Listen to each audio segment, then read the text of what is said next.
नमस्कार विद्यार्थी भाइयों बहनों, धोरण 12 आर्ट्स ना तत्वज्ञान विषय में 8मो पाठ धर्म नो अर्थ અને धार्मिक जीवन નો 5મો વિડિયો લેક્ચર આપ સૌ સમક્ષ રજૂ કરું છું।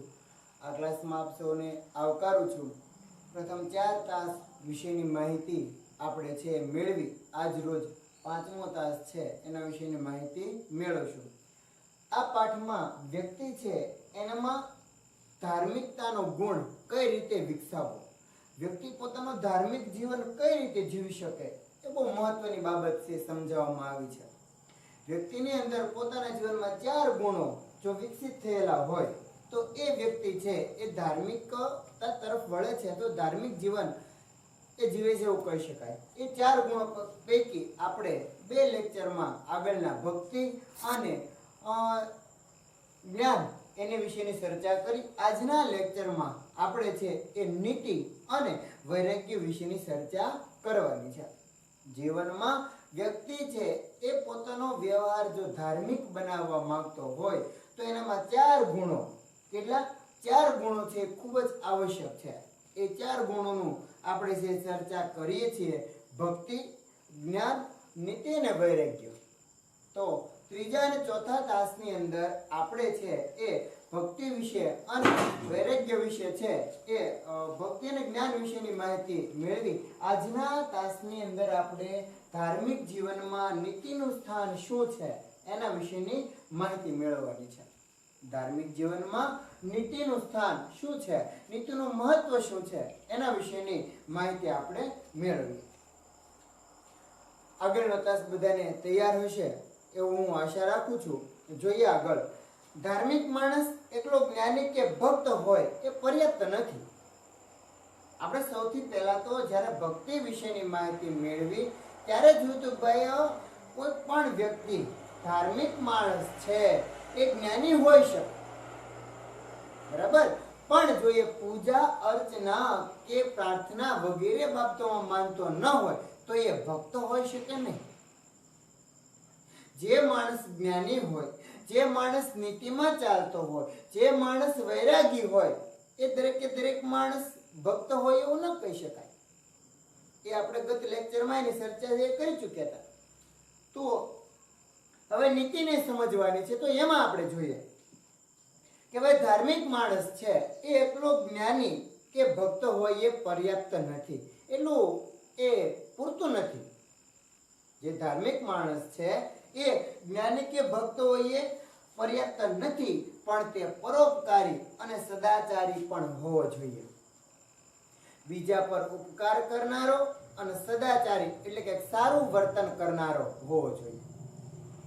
ધાર્મિક માણસ કેવો હોવો જોઈએ તો ભાઈ એ છે પરોપકારી હોવો જોઈએ, બીજા પર ઉપકાર કરનારો અને સદાચારી છે એ હોવો જોઈએ, સારું વર્તન કરનારો હોવો જોઈએ। ધાર્મિક માણસ ભાગવતમાં કહ્યું છે કે સર્વ પ્રાણીઓમાં અંતર્યામી રૂપે વાસ કરી રહેલો જે હું તેનું માણસે દાન, માન, મૈત્રી અને ભેદભાવ રહિત દ્રષ્ટિથી પૂજન કરવું ઘટે। આપણો ધાર્મિક ગ્રંથ છે શ્રીમદ ભગવદ્ ગીતા। શ્રી કૃષ્ણના મુખેથી કુરુક્ષેત્રના મેદાનમાં અર્જુન જ્યારે નિશસ્ત્ર થઈ શસ્ત્ર નીચે મૂકી દીધા હતા અને પોતાના જે ભાઈઓ હતા એની સામે લડવા માટે જ્યારે તૈયાર નહોતો ત્યારે ભગવાન શ્રી કૃષ્ણના મુખેથી નીકળેલી એ શ્રીમદ ભગવદ્ ગીતા છે એને આપણે ધાર્મિક ગ્રંથ તરીકે સ્વીકારેલો છે। અને એ ગ્રંથમાં લખેલું છે કે ભાઈ સર્વ પ્રાણીઓમાં અંતર્યામી રૂપે વાસ કરી રહેલો હું, ભગવાને પોતાનું પ્રમાણ આપ્યું છે કે દરેક પ્રાણીઓમાં એક અંતર્યામી રૂપે, એક અદ્રશ્ય રીતે ભગવાન વસે છે। મારામાં પણ ભગવાન વસે છે, તમારામાં પણ ભગવાન વસે છે, કણ કણમાં પરમાત્મા છે વસે છે, એનો વાસ છે। તો આપણામાં રહેલા, અન્યમાં રહેલા પરમાત્માનું માણસે છે કઈ રીતે પૂજન કરવું ઘટે તો કે દાન, માન, મૈત્રી અને ભેદભાવ રહિત દ્રષ્ટિથી પૂજન કરવું ઘટે। ફરી વખત સમજાવું છું ભાઈઓ બહેનો, શ્રીમદ ભગવદ્ ગીતામાં લખેલું છે કે સર્વ પ્રાણીઓમાં અંતર્યામી રૂપે જેનો વાસ છે એવો હું. મતલબમાં પરમેશ્વર કહે છે કે ભાઈ દરેકે દરેક પ્રાણીઓમાં એક અદ્રશ્ય રૂપે મારો વાસ છે. દરેકે દરેક દુનિયાના જે પ્રાણીઓ છે એ સર્વ, એ ચાહે મનુષ્ય હોય, પશુ હોય, પંખી હોય કે પ્રાણી હોય, તો દરેકે દરેકમાં પરમેશ્વરનો વાસ છે. અને એ પરમેશ્વર એ અંતર્યામી રૂપે રહેલા છે. તો એ પરમેશ્વરનું દરેક માણસે બરાબર એ દાન દ્વારા, કોઈનું માન સન્માન જાળવીને, એક મૈત્રીપૂર્ણ સંબંધો દ્વારા અને ભેદભાવ રહિત છે એ પૂજન કરવું ઘટે. ધાર્મિક જીવનનો આરંભ છે ને એ નીતિમત્તાથી જ થવો ઘટે. શ્રીમદ ભાગવતમાં લખેલું નીતિમત્તા વિશેનું જ્ઞાન આપણે લખી લઈએ, બરોબર? કે ભાઈ શ્રીમદ ભાગવતમાં છે એ શું લખેલું છે? તો ભાઈ શ્રીમદ ભાગવત આમાં નીતિમત્તા વિશે શું લખેલું છે ભાઈઓ બહેનો? તો લખેલું છે કે સર્વ પ્રાણીઓમાં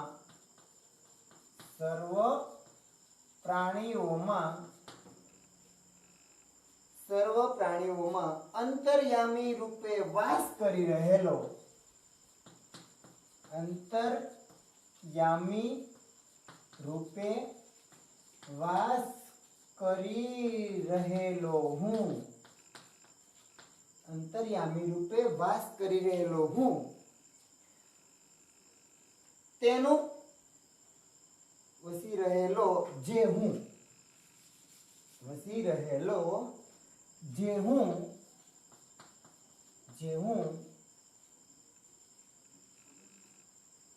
તેનું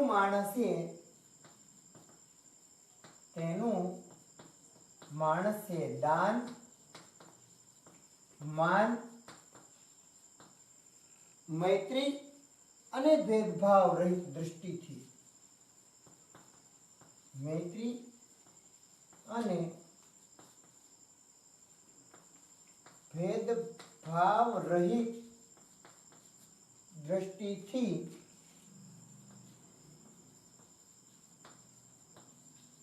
પૂજન કરવું ઘટે. બરાબર? તો જો તમે નીતિ વિશે છે એ શ્રીમદ ભગવદ ગીતામાં એક આખું વિધાન લખેલું છે. શું લખેલું છે? કે ભાઈ સર્વ પ્રાણીઓમાં અંતર્યામી રૂપે, સર્વ પ્રાણીઓમાં અંતર્યામી રૂપે રહેલો જે હું, કે તેનું માણસે દાન, માન અને મૈત્રી તથા ભેદભાવ રહિત છે એ એવી દ્રષ્ટિથી છે એ પૂજન કરવું ઘટે. માણસે છે એ એનું પૂજન કરવાનું છે. પરમેશ્વર છે એ આપણામાં અંતર્યામી રૂપે રહેલા છે. કોઈ પણ પ્રકારના ભેદભાવ વગર દાનની દ્રષ્ટિથી પરસ્પર એકબીજાના માન સન્માન જળવાય એવી રીતે અને મૈત્રીપૂર્ણ વ્યવહાર દ્વારા પરમેશ્વરનું પૂજન કરવાનું છે. એટલે કીધું છે કે ભાઈ ધાર્મિક જીવનનો આરંભ છે એ નીતિમત્તાથી જ થવો જોઈએ. ધાર્મિક જીવનનો આરંભ શેનાથી થવો જોઈએ? નીતિમત્તાથી જ થવો ઘટે. આ સંદર્ભમાં બાઇબલ પણ જણાવે છે કે જે માણસ પોતાની નજર સમક્ષ દેખાતા બાંધવો પ્રત્યે પ્રેમ નથી રાખી શકતો તે અપ્રત્યક્ષ ઈશ્વર પ્રત્યે પ્રેમ કેવી રીતે રાખી શકશે? બાઇબલનું વિધાન બહુ સરસ છે ભાઈઓ બહેનો, કે ભાઈ જે વ્યક્તિ સમાજમાં વસતા પોતાના ભાઈઓ, પોતાના સમાજ પ્રત્યે એ પોતાની સામે છે એવા દેખાતા પોતાના બાંધવો પ્રત્યે જેને પ્રેમ નથી, જે દેખાય છે તો એના પ્રત્યે પ્રેમ નથી, તો એવા અપ્રત્યક્ષ છે એ ઈશ્વર પ્રત્યે પ્રેમ કેવી રીતે રાખી શકશે? આ બાઇબલનું વિધાન છે. બાઇબલમાં શું લખ્યું છે? કે ભાઈ જે માણસ અથવા જે વ્યક્તિ પોતાની નજર સમક્ષ દેખાતા પોતાના બાંધવો પ્રત્યે જો એ પ્રેમ નથી રાખી શકતો તો અપ્રત્યક્ષ એવા ઈશ્વર પ્રત્યે પ્રેમ કેવી રીતે રાખી શકશે? સમજાય છે ને આ વિધાન તમને? આપણે અત્યારે જીવનમાં રહીએ છીએ, બરાબર? આપણી સામે આપણી સાથે ઘણા બધા ભાઈઓ, આપણા કુટુંબના, આપણા સમાજના લોકો રહે છે. હવે એ બધા સાથે આપણે છે એ સરખો વ્યવહાર રાખતા નથી. રાખીએ છીએ ખરા? નથી રાખતા. તો બાઇબલમાં એવું લખ્યું છે કે ભાઈ જે સમાજમાં એ બધા તો આપણને દેખાય છે ને, આપણે જેની સાથે રહીએ છીએ એ બધા આપણને દેખાય છે.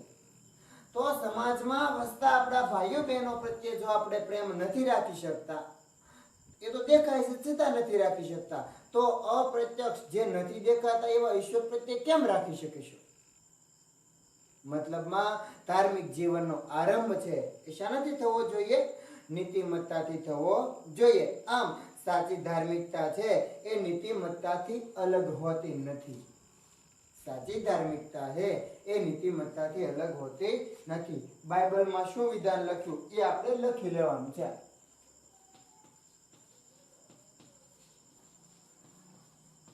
બાઇબલમાં લખ્યું છે કે ભાઈ જે માણસ પોતાની નજર સમક્ષ દેખાતા, જે માણસ પોતાની નજર સમક્ષ દેખાતા, જે માણસ પોતાની નજર સમક્ષ દેખાતા બાંધવો પ્રત્યે પ્રેમ નથી રાખી શકતો, બાંધવો પ્રત્યે પ્રેમ નથી રાખી શકતો, તે અપ્રત્યક્ષ ઈશ્વર પ્રત્યે, તે અપ્રત્યક્ષ ઈશ્વર પ્રત્યે કેવી રીતે પ્રેમ રાખી શકશે? કેવી રીતે પ્રેમ રાખી શકશે? ભાઈ બહેનો, બાઇબલનો વિધાન છે. મતલબમાં આપણા જીવનનો આરંભ છે નીતિમત્તાથી થવો જોઈએ, અને સાચી ધાર્મિકતા છે એ નીતિમત્તાથી અલગ નથી. બાઇબલનું અને શ્રીમદ ભગવદ્ ગીતાનું આ વિધાન છે. દાખલા તરીકે શ્રીમદ ભગવદ્ ગીતાના વિધાનને ફરી એક વખત આપણે સમજી લઈએ. પરમેશ્વર છે એ બધામાં વસેલો છે. પરમેશ્વર છે એ બધામાં અંતર્યામી રૂપે વાસ કરી રહેલો છે. બરોબર ને? તો સમજી લો ભાઈ, મારામાં પણ પરમેશ્વર છે, તમારામાં પણ પરમેશ્વર છે, તમારા ભાઈઓ બહેનોમાં, કુટુંબમાં, સમાજમાં દરેક વ્યક્તિમાં પરમેશ્વર છે. હવે એમની સાથે જ્યારે આપણે વર્તન કરીએ ત્યારે કેવું વર્તન કરવાનું છે? એમની સાથે આપણે વર્તન કરીએ ત્યારે કેવું વર્તન કરવાનું છે કે ભાઈ એનામાં પરમેશ્વર રહેલો છે એવું ધારીને આપણે એને વ્યવહાર કરવાનો છે. સમજાય છે ને? આપણે એની સાથે બિહેવિયર એવી રીતે કરવાનું છે કે એનામાં પણ પરમેશ્વર રહેલો છે. તો અહીંયા આગળ એક ધર્મનો સુવર્ણ નિયમ ફરી વખત તમારી સામે દોહરાવી દઉં, એ તમને યાદ રહેવો જોઈએ કે બીજા લોકો પાસે આપણે એવા વર્તનની અપેક્ષા રાખવી જોઈએ કે જેવું વર્તન છે બીજા લોકો સાથે તમારે એવું વર્તન કરવાનું છે કે એ લોકો પાસેથી તમે એવા વર્તનની અપેક્ષા રાખો છો. દરેકે દરેકમાં ઈશ્વરનો વાસ રહેલો છે, અને આપણને જેવું વર્તન ગમે છે એવું વર્તન એના સાથે રહીએ તો ઓટોમેટિક નીતિમત્તા આવી જવાની છે. તો ઓટોમેટિક છે, બરોબર? એ સાધારણ રીતે નીતિમત્તા આવી જવાની છે. મતલબમાં શ્રીમદ ભગવદ્ ગીતામાં કહ્યું છે કે સર્વ પ્રાણીઓમાં અંતર્યામી રૂપે વાસ કરી રહેલો હું, કરી રહ્યો જે હું, તેનું માણસે દાન, માન, મૈત્રી અને ભેદભાવ રહિત છે પૂજન કરવું ઘટે. કોઈ પણ પ્રત્યે પક્ષપાત કે ભેદભાવ રાખ્યા વગર પરમેશ્વરનું છે પૂજન, અર્ચન અને ધ્યાન કરવું જોઈએ. બાઇબલમાં પણ કંઈક એવું લખેલું છે કે જે માણસ પોતાની નજર સમક્ષ દેખાતા પોતાના બાંધવો પ્રત્યે પ્રેમ નથી રાખી શકતો, તે અપ્રત્યક્ષ એવા ઈશ્વર પ્રત્યે પ્રેમ કેમ રાખી શકશે? વસુદેવ કુટુંબકમની ભાવના, બરોબર? અને દરેક આપણે પ્રતિજ્ઞા પત્રમાં તો બોલીએ છીએ કે ભાઈ દરેક ભારતીયો મારા ભાઈ બહેનો છે, એની સાથે એ પ્રમાણેનું વર્તન છે કરવું જોઈએ. તો આમ સાચી ધાર્મિકતા નીતિમત્તાથી અલગ હોતી નથી. સામાજિક દ્રષ્ટિએ જોતા નીતિ કે સદાચાર એ ધર્મનું સૌથી મહત્વપૂર્ણ અંગ છે. તમે સામાજિક રીતે જો, બરાબર, તો નીતિ, ન્યાય ચાલવું તે, અને સદાચાર, સારું વર્તન કરવું તે, તો એ જે છે એ સૌથી વધારે મહત્વપૂર્ણ એવું ધર્મનું અંગ છે. ધાર્મિક માણસ ઈશ્વર, જગત અને જીવ સંબંધી કઈ માન્યતા ધરાવે છે અને તે ઈશ્વરની કઈ રીતે ઉપાસના કરે છે તે પ્રશ્ન ધાર્મિક માણસના વ્યક્તિગત જીવન સાથે સંબંધ ધરાવે છે. પણ જ્યારે માણસ સદાચારી છે કે નહીં એ પ્રશ્નનું સામાજિક દ્રષ્ટિએ વધારે મહત્વ છે.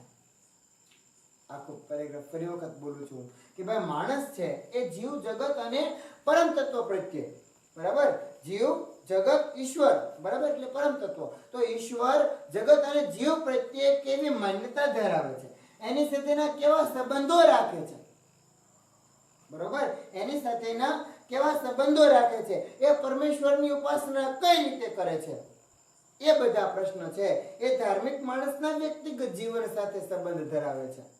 કે ભાઈ પરમેશ્વરને માને છે કે કેમ, એનું પૂજન અર્ચન કરે છે કે કેમ, એ બધી બાબતો છે કોની સાથે, તો એ માણસનો વ્યક્તિગત જીવન સાથે એ સંબંધ ધરાવે છે. પણ જો તમે માણસ છે એ સદાચારી છે કે નહીં એ પ્રશ્નનું સામાજિક દૃષ્ટિએ બહુ મહત્વ રહેલું છે. માણસ છે સદવિચારો ધરાવે છે, એક નીતિમાં રહીને વર્તન કરે છે, એ બહુ મહત્વનું એક સામાજિક મહત્વ ધરાવે છે. મતલબમાં માણસમાં છે નીતિમત્તા હોવી ખૂબ જ જરૂરી છે. ધાર્મિક જીવનમાં સદાચારના મહત્વને ધ્યાનમાં રાખીને ભારતની ધર્મ પરંપરામાં નીતિ નિયમોનું વર્ણન કરતા જે શાસ્ત્રો છે એને ધર્મશાસ્ત્રો કહેવામાં આવ્યા છે. મનુષ્ય જીવનમાં સદાચાર કેટલું મહત્વનું છે એ બાબતનું મહત્વ દર્શાવવા માટે થઈ અને ભારતીય સંસ્કૃતિમાં, બરોબર, અથવા ભારતની જે ધર્મ પરંપરા છે એમાં નીતિ અને નિયમો દર્શાવતા જે શાસ્ત્રો છે એને ધર્મશાસ્ત્રો કહેવામાં આવે છે. શું કહેવામાં આવે છે? ધર્મશાસ્ત્રો કહેવામાં આવે છે. વ્યાખ્યા તમે યાદ રાખજો, લખી પણ લેજો કે ભાઈ ધર્મશાસ્ત્રો એટલે શું, તો કે ભાઈ ધાર્મિક જીવનમાં સદાચારના મહત્વને, બરોબર, ધાર્મિક જીવનમાં સદાચારનું ખૂબ જ મહત્વ રહેલું છે, સદવર્તનનું ખૂબ જ મહત્વ રહેલું છે અને એને અનુસરીને જ, એને ધ્યાને રાખીને જ ભારતીય ધર્મ પરંપરામાં, બરોબર, એ નીતિ નિયમોનો અમુક શાસ્ત્ર બન્યા છે અને એ શાસ્ત્રો એટલે ધર્મશાસ્ત્ર. સદાચાર કે નીતિ એ ધાર્મિક જીવનનું કેવળ એક જ અંગ છે, પણ આ સામાજિક દ્રષ્ટિએ કેટલું બધું મહત્વનું છે. દાખલા તરીકે એવું પણ સમીકરણ કહી શકાય કે ધર્મ એટલે સદાચરણ અને ધર્મ એટલે સદાચાર અને સદાચાર એટલે ધર્મ. આવું પણ એક સમીકરણ કહી શકાય, કારણ કે સદાચારનું જીવનમાં બહુ મહત્વ રહેલું છે. સદાચારની કોમન એક ટૂંકી વ્યાખ્યા તમને આપું છું. બિલકુલ નીતિમત્તા માને ન્યાયથી ચાલવા વાળો માણસ, પરોપકારી માણસ, બીજાના દુઃખે દુઃખી, બીજાના સુખે સુખી. આમ તો નરસિંહ મહેતાનું કાવ્ય આપણે બધા છીએ ભણી ગયા, વૈષ્ણવ જનના લક્ષણો, બરોબર, તો એ વ્યક્તિ નીતિમાં રહેવા વાળો છે. તો એવા વ્યક્તિ કે જે પરોપકારી છે, જે સદાચારનું પોતાના જીવનમાં છે એ મહત્વ ધરાવે છે, તો ખાસ કરીને ધર્મની એવી પણ વ્યાખ્યા કહી શકાય કે ધર્મ એટલે સદાચાર અને સદાચાર એટલે ધર્મ. ધર્મ એટલે સારું વર્તન, સારું આચરણ, સારો જીવન વ્યવહાર, અને સારો જીવન વ્યવહાર કે સારું આચરણ એટલે ધર્મ, આવું પણ કહી શકાય. એટલે સદાચાર કે નીતિ છે એક ધાર્મિક જીવનનું બહુ મહત્વનું અંગ છે અને સામાજિક દ્રષ્ટિએ પણ એનું ખૂબ જ મહત્વ રહેલું છે. ગાંધીજીના મતે તો ગાંધીજી એવું કહ્યું છે કે મારા પ્રયોગોમાં તો આધ્યાત્મિક એટલે નૈતિક, ધર્મ એટલે નીતિ, આત્માની દૃષ્ટિએ પાળેલી નીતિ એ ધર્મ. મહાત્મા ગાંધીજીએ નીતિ વિશે એવું વિધાન કહ્યું છે કે ભાઈ આધ્યાત્મિક એટલે નૈતિક. આધ્યાત્મિક એટલે શું, તો ભાઈ ભગવાનમાં અથવા શ્રુતિ સ્મૃતિ ગ્રંથોમાં માને છે એવો આધ્યાત્મિક માણસ,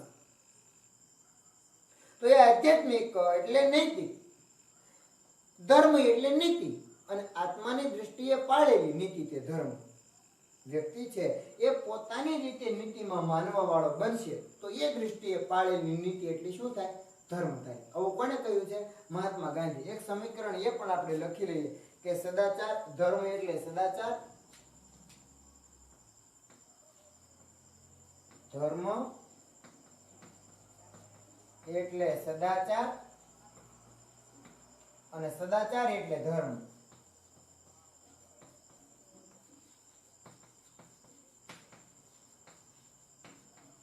બરાબર? ધર્મ એટલે સદાચાર, અને સદાચાર એટલે ધર્મ. એવું શા માટે કીધું કે ભાઈ સદાચાર અને નીતિ એક ધાર્મિક જીવનનું અભિન્ન અંગ છે, અને સામાજિક દૃષ્ટિએ પણ તમારામાં સદાચાર હોવો જરૂરી છે, તમારામાં નીતિ હોવી જરૂરી છે. નેક્સ્ટ મહાત્મા ગાંધીજીએ કીધું છે, નીતિ નું એક વિધાન લખેલું છે, લખી લઈએ આપણે. મહાત્મા ગાંધીજી શું કહેવા માંગે છે નીતિ વિશે? ગાંધીજી નીતિ વિશે કહે છે કે ભાઈ મારા પ્રયોગોમાં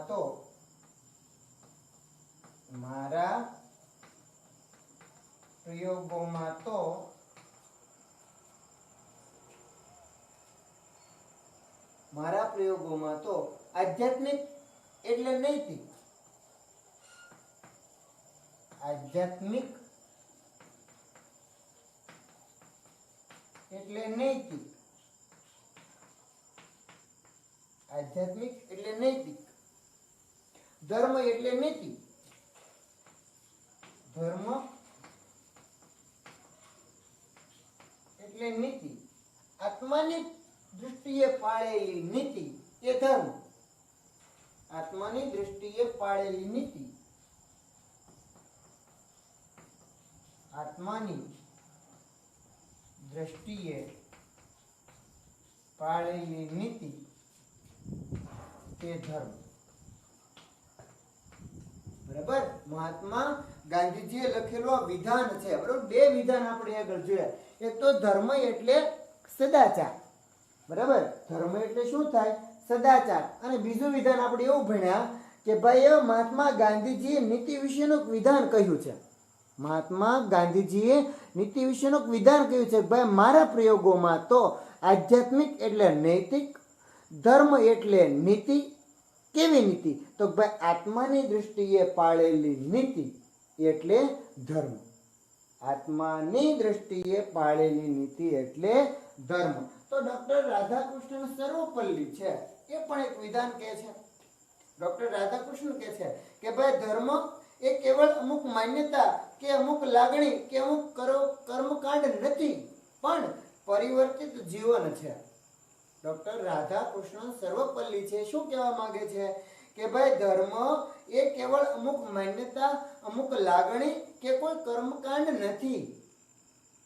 ધર્મ છે એ કોઈ માન્યતા નથી કે એને આપણે માની લઈએ કે કોઈ સ્વીકારી લઈએ, કે કોઈ એવી લાગણી નથી કે આપણામાં ઉતારી પાડવામાં આવે, કે કેવું કર્મકાંડ કેવું કોઈ જ્યોતિષ નથી ધર્મ એ. પણ ધર્મ છે ને એ પરિવર્તિત જીવન છે. માણસની ધાર્મિકતાની પરીક્ષા તેની બૌદ્ધિક માન્યતાઓથી નહીં, પણ તેના ચારિત્ર અને વલણથી થાય છે. માણસ છે બરોબર, એની જે ધાર્મિકતાની પરીક્ષા છે, માણસ ધર્મમાં માને છે, એની પરીક્ષા કઈ રીતે થાય? તો એના ચારિત્રથી અને એના વલણથી થાય છે. માણસનું ચારિત્ર છે બરોબર, અને એના જે વલણથી છે એ એની ધાર્મિકતાની પરીક્ષા થાય છે, નહીં કે કોઈ બૌદ્ધિક માન્યતાઓથી.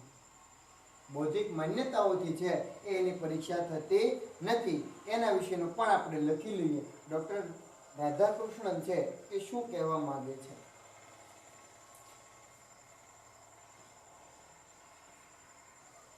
ડોક્ટર રાધાકૃષ્ણન શું કહેવા માંગે છે? તો ધર્મ એ કેવળ અમુક માન્યતા, ધર્મ એ કેવળ અમુક માન્યતા, લાગણી કે કર્મકાંડ નથી.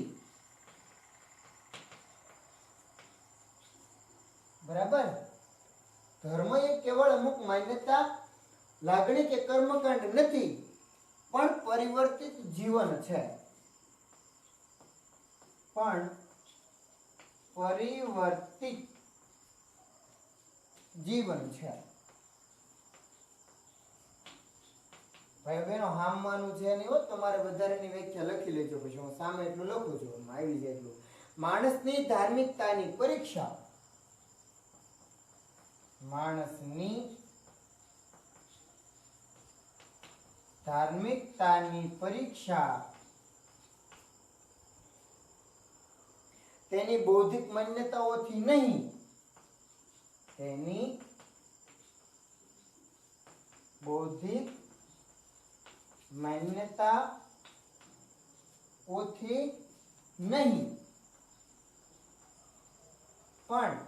નહીં પણ તેના ચારિત્ર અને વલણથી થાય છે. ચારિત્ર અને વલણથી થાય છે. થોડુંક લખવામાં મિસ્ટેક પડી છે. તમે બધા પુસ્તકમાંથી જોઈને સરખી રીતે લખી નાખજો. લખવામાં મારે થોડી ખાંકડી પડી, જગ્યા ઓછી મળી છે મને. તમે છે વ્યવસ્થિત લખી નાખજો. ધર્મ છે ડોક્ટર રાધાકૃષ્ણ સર્વપલ્લીના મત અનુસાર ધર્મ એ કેવળ અમુક માન્યતા, લાગણી કે કર્મકાંડ નથી. એ પરિવર્તિત જીવન છે. સતત અને સતત એમાં પરિવર્તન આવ્યા કરે છે. બરાબર? માણસની ધાર્મિકતાની પરીક્ષા એની બૌદ્ધિક માન્યતાઓથી નહીં, એના માત્ર જ્ઞાનથી નહીં, પણ એના ચારિત્ર અને વલણથી થાય છે. આવું પટકું. તો આના પરથી છે કહી શકાય વિદ્યાર્થી ભાઈ બહેનો કે જીવનમાં છે એ નીતિનું ખૂબ જ મહત્વ રહેલું છે. જેવી રીતે અગાઉ આપણે ભણ્યા કે ભાઈ ધાર્મિક જીવનમાં એ વ્યક્તિના ધાર્મિક જીવનમાં જેવી રીતે છે બરોબર એ જ્ઞાન ભક્તિ એ અનિવાર્ય છે, એવી જ રીતે ધાર્મિક જીવનમાં નીતિનું સ્થાન પણ કેવું છે ભાઈ? ખૂબ જ મહત્વનું છે. નીતિનું સ્થાન પણ વધારેમાં વધારે છે એ આવશ્યક છે. વ્યક્તિ છે એ નીતિમાં માનવા વાળો હશે. નીતિ એટલે કે સદાચાર અને સદાચાર એટલે ધર્મ. નીતિ એટલે સદાચાર અને સદાચાર એટલે ધર્મ. માણસ છે એ એકલો માત્ર ભક્ત હોવો જરૂરી નથી, જ્ઞાની હોવો જરૂરી નથી, પણ સાથે સાથે એ પરોપકારી અને સદાચારી પણ હોવો જોઈએ. અને એ પરોપકાર કે સદાચારની ભાવના એટલે ધર્મ. સદાચાર કે પરોપકારની ભાવના એટલે શું થાય? ધર્મ છે. શ્રીમદ ભગવદ્ ગીતામાં અને બાઇબલમાં બંને જગ્યાએ લખ્યું છે કે વ્યક્તિએ છે એ પોતાના સમાજ સાથે, પોતાના બાંધવો સાથે છે એ કોઈ પણ પ્રકારનો ભેદભાવ રીતનો વ્યવહાર કરવો જોઈએ. એ દરેકે દરેકને છે માન સન્માન આપવું જોઈએ. એમની સાથેના સંબંધો છે એ નિભાવવા જોઈએ. તમે જો શ્રીમદ ભગવદ્ ગીતાનું વિધાન પણ અને બાઇબલનું વિધાન પણ, બે વિધાન એવું જ કહેવા માંગે છે કે ભાઈ સર્વ પ્રાણીઓમાં, શ્રીમદ ભગવદ્ ગીતામાં લખેલું છે, શ્રીમદ ભગવદ્ ગીતા લખવું ભૂલાઈ ગયું આપણે. શ્રીમદ ભગવદ્ ગીતા તો એની અંદર લખેલું છે બરોબર કે ભાઈ સર્વ પ્રાણીઓમાં અંતર્યામી રૂપે વાસ કરી રહેલો જે હું, તેનું માણસે દાન, મૈત્રી અને ભેદભાવ રહિત, દાન, માન, મૈત્રી અને ભેદભાવ રહિત છે એ એક એવી દ્રષ્ટિથી, ભેદભાવ રહિત દ્રષ્ટિથી જે પૂજન કરવું ઘટે. મતલબમાં દરેક વ્યક્તિને છે માન સન્માન આપવાનું છે, કોઈ પણ પ્રકારના ભેદભાવ વગર. બાઇબલમાં પણ લખેલું છે કે જે માણસ પોતાની સમક્ષ રહેલા પોતાના બાંધવો સાથે પ્રેમથી નથી વર્તી શકતો, પ્રેમથી નથી રહી શકતો, એ વ્યક્તિ છે એ અપ્રત્યક્ષ રૂપે અપ્રત્યક્ષ છે એવા ઈશ્વર પ્રત્યે પ્રેમ કેમ રાખી શકશે? એ ઈશ્વર પ્રત્યે છે એ લાગણી કેવી રીતે રાખી શકશે? આપણામાં કયો ગુણ હોવો જરૂરી છે? નીતિ હોવી જરૂરી છે, ન્યાયે ચાલવાનું હોવું જરૂરી છે, આપણામાં સદાચાર હોવો જરૂરી છે.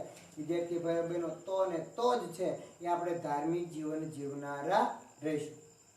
મને ખબર છે તમને આ પાઠમાં સમજાતું નથી, એવું નથી, તમને બધું જ સમજાય છે. શબ્દો છે એ થોડાક મેં તમને કીધું ને કે ભાઈ આઈક્યુ છે 110 ઉપર બુદ્ધિઆંક હોવો જરૂરી છે આપણો. કેટલો? 110 ઉપર. જો કે તમારા બધાનો તો છે એ મને ખબર છે, એટલે તમને આ બધું સમજાઈ જાય છે. છતાં પણ ન સમજાતું હોય તો મેં તમને એ પણ કીધેલું છે કે ભાઈ તમે સોશિયલ મીડિયાના માધ્યમથી છે પ્રશ્નોત્તરી કરી શકો છો. બરાબર? તો આપણે છે એ આ લેક્ચરને અહીં આગળ વિરામ આપીએ. આપણે 3 મુદ્દા બાબતે ચર્ચા કરી કે ભાઈ ધાર્મિક જીવનમાં જ્ઞાનનું સ્થાન, ધાર્મિક જીવનમાં ભક્તિનું સ્થાન, ધાર્મિક જીવનમાં નીતિનું સ્થાન. એ 5મો તાસ અહીં આગળ પૂર્ણ કરીએ. હવે છઠ્ઠા તાસમાં આપણે છે આગળ ધાર્મિક જીવનમાં વૈરાગ્યનું સ્થાન છે ભણીશું. ત્યાં સુધીમાં આટલું છે, યાદ રાખજો. 3 માર્ક્સ માટે આજે આપણે ભણ્યા ને, ભક્તિનું સ્થાન ધાર્મિક જીવનમાં, જ્ઞાનનું સ્થાન, નીતિનું સ્થાન, એ 3 માર્ક્સ માટે બોર્ડની પરીક્ષામાં પૂછાશે હો. કોઈ પણ 4 માંથી એક વિષય પરીક્ષામાં પૂછાશે ને પૂછાશે. 100% પૂછાશે. એટલે તમારે ખાસ એ યાદ રાખવું રહેશે.